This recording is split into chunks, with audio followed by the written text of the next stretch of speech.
The email invitation glowed on her phone screen like a message from a past life. Class of 20XX, 10-year reunion. We'd love to see you, Emily. Emily Hart stared at it for a long moment, her lips pressing into a faint, ironic smile. They'd love to see her.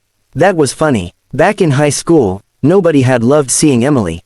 She had been the quiet one, the girl with secondhand clothes, the girl who ate lunch alone in the art room because it was the only place she felt invisible enough to breathe.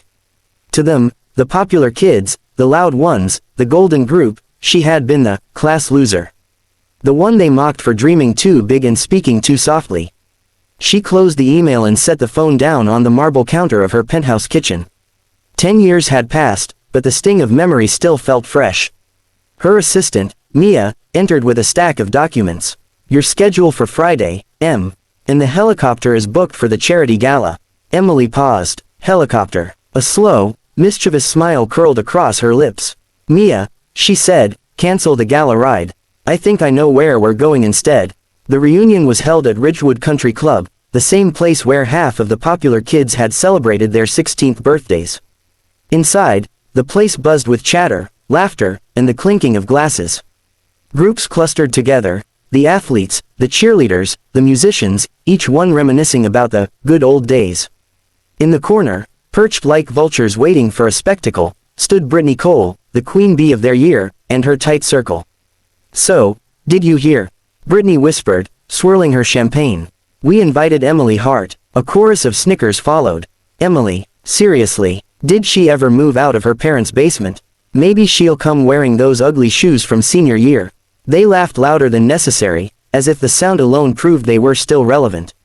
Brittany smirked, confidence dripping from her like expensive perfume. She won't show, she said. People like her don't change. But outside, the impossible happened. A rhythmic whoop whoop whoop thundered across the sky, growing louder. Guests drifted toward the patio, confused.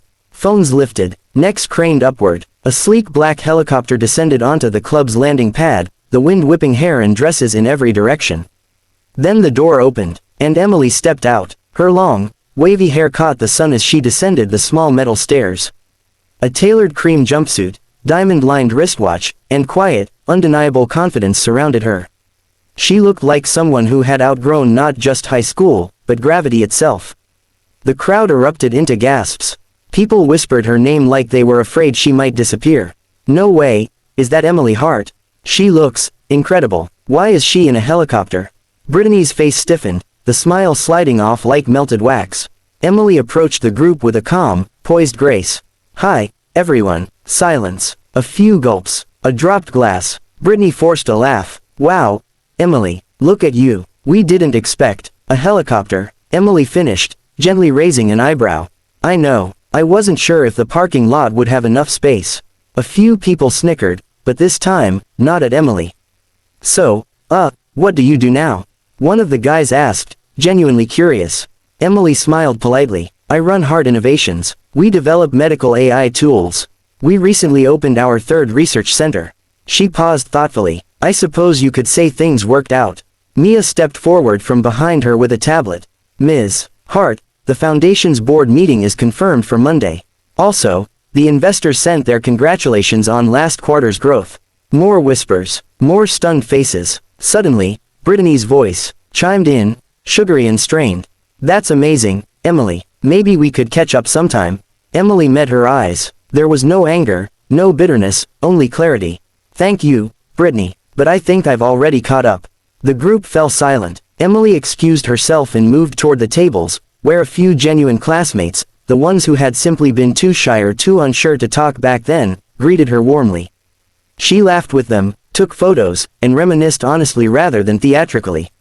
Later, as she boarded the helicopter to leave, she glanced down at the shrinking figures below, the same people who once made her feel small. Now, they were the ones looking up.